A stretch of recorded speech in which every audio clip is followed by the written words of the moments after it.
जय हिंद। चीन जो है वो म्यांमार के रास्ते अब भारत को घेरने की कोशिश कर रहा है और चीन म्यांमार पर दबाव बना रहा है कि वो BRI प्रोजेक्ट यानी बेल्ट एंड रोड इनिशिएटिव का सदस्य बन जाए। अगर म्यांमार इसका सदस्य बनता है तो पूरी तरह से वो चाइना के गुलाम हो जाएगा। थोड़ा सा म्यांमार के बैक हिस्ट्री को देखते हैं। म्यांमार और भारत पहले एक ही में थे। 1935 के द्वारा इसे अलग करने की घोषणा कर दी गई और बाद में अंग्रेजों ने कहा कि भैया ये एक अलग देश रहेगा, ये इंडिया एक अलग देश रहेगा। अगर यही चाइना के साथ होता तो कहता है म्यांमार मेरा है।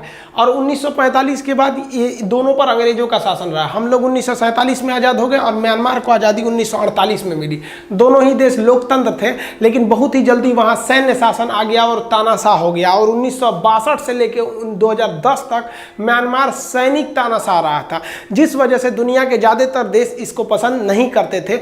और यहाँ पर कई जैसे आंग सान सू की पूरी फैमिली जो थी, इनके पिताजी से लेकर ये इन्होंने काफ़ी आवाज़ उठाया था यहाँ पर जो सैनिक शासन अत्याचार कर रहे थे। और फाइनली 2010 में यहाँ लोकतंत्र आया और आंग सान सू की जो है वो प्रभाव में आई। और आंग सान सू की जब प्रभाव में आई तो उन्होंने देखा कि चाइना ने जो म्यांमार पर है ऑलरेडी $4 बिलियन का कर्जा दे रखा है, जिसका जो इंटरेस्ट के रूप में जो पेमेंट होता है वो $500 मिलियन होता है। तो आंग सान सू की ने कहा कि भैया हम डेवलपमेंट कहाँ से करेंगे, आप करोड़ों रुपया तो आप हमको ब्याज के रूप में दे रहे हैं आपको, और ब्याज तो दे ही रहे हैं और फिर मूलधन वैसे ही बचा हुआ है, हम तो बर्बाद हो जाएंगे। भैया एक काम कीजिए, हम आपके बेल्ट एंड रोड इनिशिएटिव में नहीं आएंगे।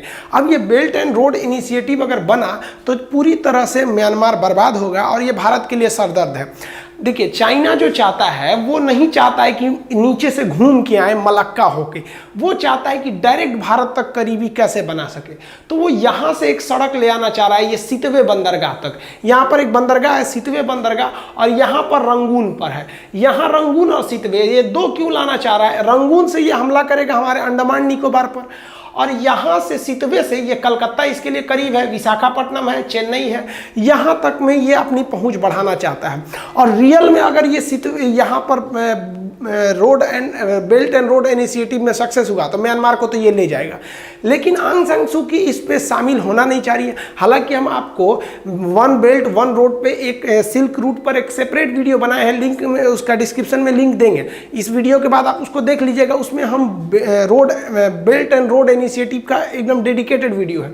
तो चाइना यहाँ से घुसना चाह रहा है और आंग सान सू की यहाँ इनको आने नहीं देना चाहती हैं।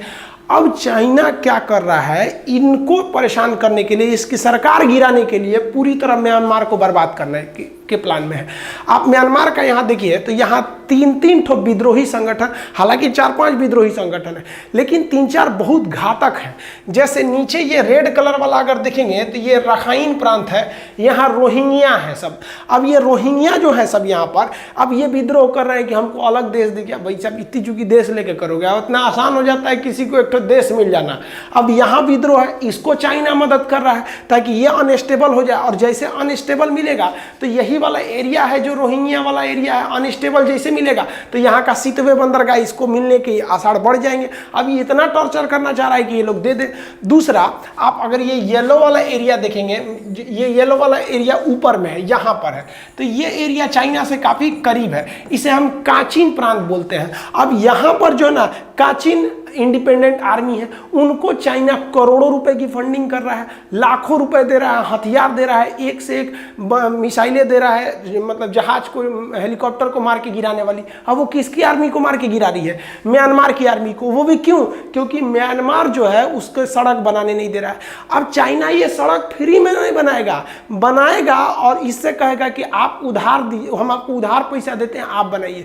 मतलब अपने कर्ज की जाल में पूरी तरह से जकड़ना चाहता है। और सबसे जो बड़ा रेबल्स ग्रुप है यहाँ पर, ये जो ग्रीन वाला एरिया देख रहे हैं, इस एरिया में जो मेनली शान प्रांत है, जो वहाँ पर शान का जो पठार है, उस यहाँ पर जो है यूनाइटेड स्टेट आर्मी UWSA है। ये सबसे खतरनाक यहाँ का विद्रोही संगठन है। चाइना ने इन विद्रोही संगठनों को क्या किया है? हेलीकॉप्टर दे दिया है, एयर टू एयर मिसाइल दिया है। सोचिए, आपको लग रहा होगा कि ससुरा पाकिस्तान ज्यादा आतंकवादी को बढ़ावा देता है, ससुरा ये तो छोटा और खतरनाक निकला। हेलीकॉप्टर दे दिया, मिसाइल दे दिया, करोड़ों रुपया दे दिया, और इतना ना अनस्टेबल कर देगा म्यांमार को कि म्यांमार कहेगा कि चल भैया बना ले एक ठो रोड। अब इसमें भारत सरकार को नींद से जगना चाहिए, पता नहीं कहाँ सो रहे हैं लोग। हम लोग अपने पड़ोसियों को स्टेबल नहीं रखेंगे तो हम बर्बाद हो जाएंगे, क्योंकि म्यांमार एक छोटा देश है, एक बार फंस गया चाइना के चंगुल में तो निकल ही नहीं सकता है।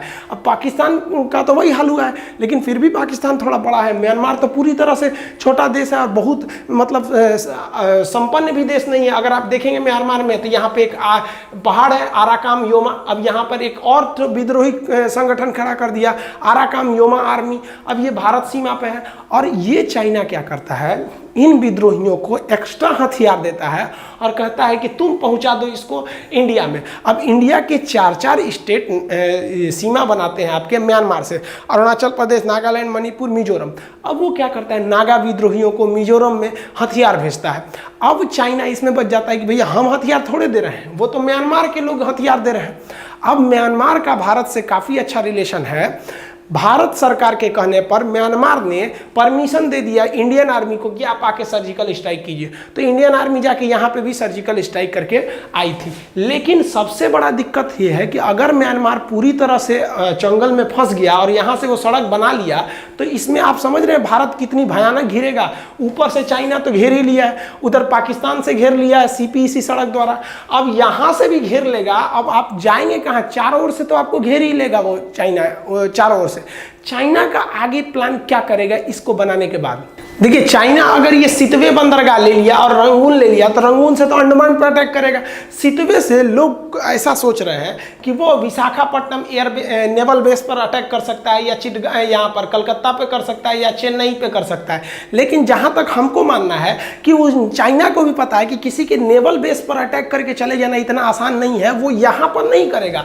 हमको लगता है कि उसका नज़र, मेरे हिसाब से उसकी नज़र जो है यहाँ सितवे से सीधे उड़ीसा के जो यहाँ पर है चांदीपुर, व्हीलर द्वीप, बालासोर, जहाँ पर हम अपने मिसाइलों का परीक्षण करते हैं, वो यहाँ से सीधे नजर रख सकता है हमारी मिसाइलों के परीक्षण पर। जैसे हम लोग ने कि अग्नि 5 मिसाइल की जो मारक क्षमता है 7,500 किलोमीटर है, लेकिन हम लोग कहते हैं कि भैया 5,000 किलोमीटर है, क्योंकि 7.5 बोलेंगे ससुरा फ्रांस हमारे जद में चला आएगा, फ्रांस हल्ला करने लगा कि ससुरा हमारे लिए बनाया है, राफेल ना देवो तो के। तो इसलिए भारत सरकार ने कहा ना आप अंडर में थोड़े आते हैं, 5,000 है। लेकिन अगर चाइना यहाँ आ गया और भारत सरकार ने यहाँ से मान लीजिए किसी मिसाइल का परीक्षण किया, तो वो ससुरा सेटेलाइट से देख लेगा कि कहाँ मिसाइल वह गिरा है, और ये भी देख लिया कि छोड़ा कहाँ से गया है, तब तो वो दूरी निकाल लेगा कि इसका रेंज कितना है, मारक क्षमता कितना है।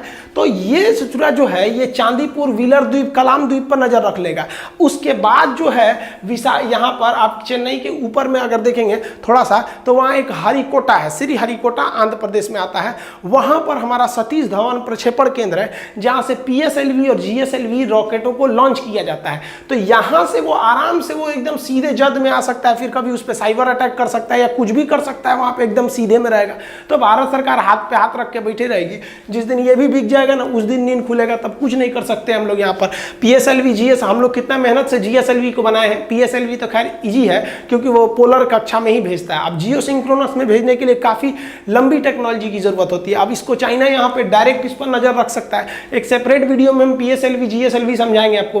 देखिए, भारत को इस पे क्या करना चाहिए कि म्यांमार को कहना चाहिए कि भाई देख, तुम्हारा सितवे बंदरगाह जो है और रंगून बंदरगाह ये हम बना देंगे। इसको बनाने से क्या होगा, इंडिया को फायदा होगा। इंडिया के लेबर जाएंगे, इंडिया से सीमेंट जाएगा, हर एक चीज तो इंडिया से ही जाएगा ना यहाँ से, और भारत को हमेशा फायदा होगा यहाँ पर इस मामले में। और चाइना का कर्जा भी नहीं देना पड़ेगा उसको, वरना चाइना के डेट ट्रैप में ये फंस जाएगा म्यांमार।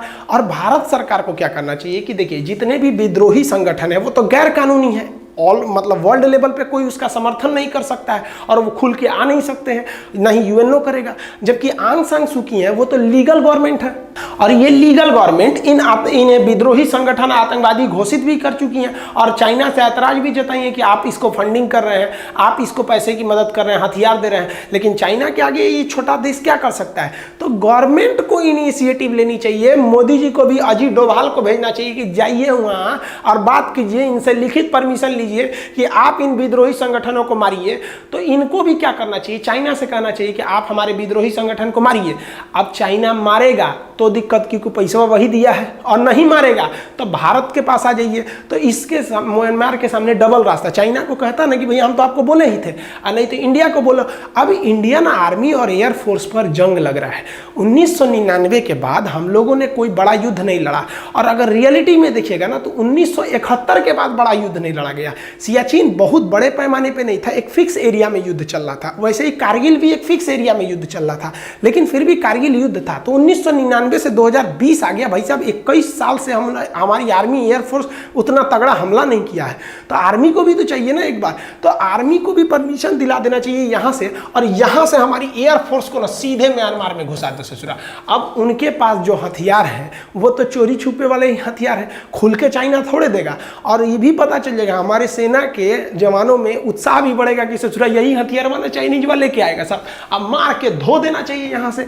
इससे फायदा क्या होगा कि दुनिया में अन्य देश भी जिन्हें पड़ोसी दबा रहे हैं वो भारत की ओर आएंगे, और भारतीय एयरफोर्स और आर्मी नेवी इस सब को ना एक वर्ल्ड लेवल का एक प्रैक्टिस भी मिलेगा, और हमारा जो पड़ोसी है वो भी बच जाएगा। मार आर्टिलरी भर देना चाहिए, पूरा तोप से उड़ा दो यहाँ पे से, जितना विद्रोही संगठन है आर्मी यहाँ पे विद्रोही रेबल्स लोग ध्वस्त कर दो। और ये जो म्यांमार का एरिया है, जो जहाँ जंगल वाला एरिया है, वहाँ के लिए हमारी नागा रेजिमेंट है। अरे भाई हिंदुस्तान में हर तरह के लोग मिलेंगे, पहाड़ी पे चढ़ने वाले, जंगल में लड़ने वाले, रेगिस्तान में, मैदान में, बाढ़ में, हर तरह के। तो नागा रेजिमेंट को घुसा देना चाहिए, इससे कि म्यांमार को अनस्टेबल होने से रोका जा सके।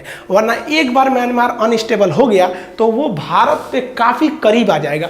अब ये वो आ जाएगा तो शांत नहीं रहेगा, अब यहाँ आ जाएगा ना तो यहाँ से विद्रोहियों को भेजते रहेगा, और विद्रोहियों को भेजने के बाद यहाँ चिकन नेक है, यहाँ पे भी हमला कर सकता है। हालांकि इस पर हम एक अलग से चिकन नेक पर वीडियो बनाएंगे, जहाँ आपको 3 बीघा विवाद क्या था, कॉरिडोर विवाद क्या था, इस सब के बारे में समझाएंगे। तो गवर्नमेंट को इस पर इनिशिएटिव लेनी चाहिए, नहीं लेगा ना तो काफी देर हो जाएगा, क्योंकि म्यांमार भी क्या कर सकता है भाई, उसको भी चाइना से डर लगता है। आप खुद सोचिए ना, भारत इतना बोल्ड स्टेप नहीं ले पाता है चाइना के खिलाफ, तो ये छोटे देश कैसे लेंगे। सो आई होप आप इसको समझ गए होंगे। अभी जो तुर्की के एयरबेस पर हमला हुआ वो क्या चीज़ है, इस सब के बारे में हम आपको नेक्स्ट वीडियो में समझा देंगे। तब तक के लिए जय हिंद।